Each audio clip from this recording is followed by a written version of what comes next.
Salut tout le monde, c'est Nick. Alors dans cette vidéo, j'aimerais, toujours en vous parlant des émotions, c'est ma série sur les émotions, j'aimerais vous parler donc maintenant qu'on sait en quoi consiste l'intelligence émotionnelle, comment identifier nos émotions, alors aussi savoir quel rôle les émotions jouent dans notre vie et surtout quel message elles nous livrent. Parce qu'à partir du moment où on est capable d'identifier nos émotions et de les écouter, on est aussi capable d'identifier quel message elles peuvent nous transmettre.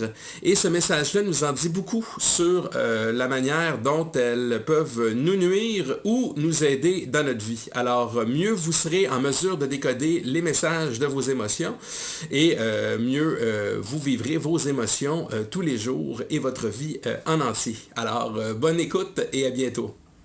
Savoir décoder le message de nos émotions. Donc, on est toujours dans la partie, dans la composante de la conscience de nos émotions. Mais cette conscience-là, ça passe aussi par la possibilité de décoder ce que nous disent nos émotions. Donc, nos émotions, elles servent toujours à quelque chose. Une émotion, principalement, ça nous livre un message. Ça nous dit, il y a quelque chose qui se passe en nous-mêmes. Il faut porter attention à ce message-là. On peut décoder de façon plus nuancée certains messages. Par exemple, la peur pourrait signifier « prépare-toi ». Donc, si vous avez peur de quelque chose, au lieu de fuir la situation, vous pouvez plutôt, de façon plus constructive, décoder le message et vous dire « si vous avez peur, c'est parce qu'il y a quelque chose qui risque de tourner mal, alors aussi bien vous préparer pour éviter que ça tourne mal ». Donc, c'est le message constructif que vous pouvez décoder de vos émotions. Donc, au lieu de subir le sentiment de peur et de l'augmenter, vous interprétez correctement le message et vous vous préparez à ce que vous anticipez. Donc, la peur, par exemple, vous dit d'agir pour réussir au lieu d'avoir peur et d'échouer. Donc, la peur d'échouer seule, si elle est mal décodée, si elle est mal utilisée, nous fait échouer, alors que ce message bien décodé nous permet de mieux nous préparer et de réussir. Page 27 maintenant.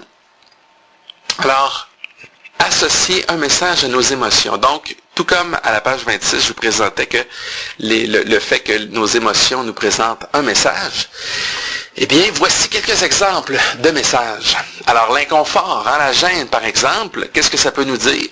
Changer d'état pour rétablir le confort. Donc, vous êtes inconfortable. Il y a des raisons qui font que vous êtes inconfortable. Si vous êtes, par exemple, gêné de parler en public, c'est parce qu'il y a un ensemble de pensées et de peurs. Vous avez peur de vous faire juger. Vous avez peur de perdre le contrôle.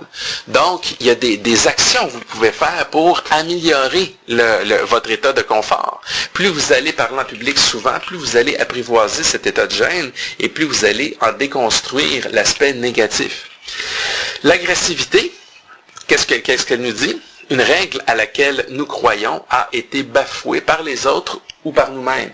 Donc évidemment, à chaque fois qu'on est agressif, il y a quelque chose qu'on n'accepte pas, il y a quelque chose qui n'est pas correct. Donc, qu'est-ce qu'on peut faire? On peut, à la place de simplement être agressif, essayer de comprendre ce qui a été bafoué et essayer de régler le problème de façon plus constructive au lieu de simplement laisser libre cours à notre agressivité. Le désappointement nous dit que nos attentes ne seront pas comblées. Bien évidemment, nos attentes peuvent être plus ou moins réalistes. Même si nos attentes sont réalistes, on ne peut pas toujours réaliser ce que nous espérons.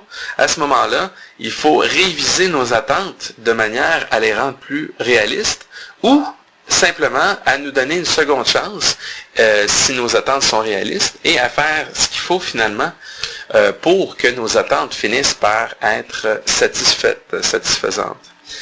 En avant-dernier point, la culpabilité. Qu'est-ce qu'elle nous dit? Nous avons enfreint nos propres règles et nous devons les rétablir.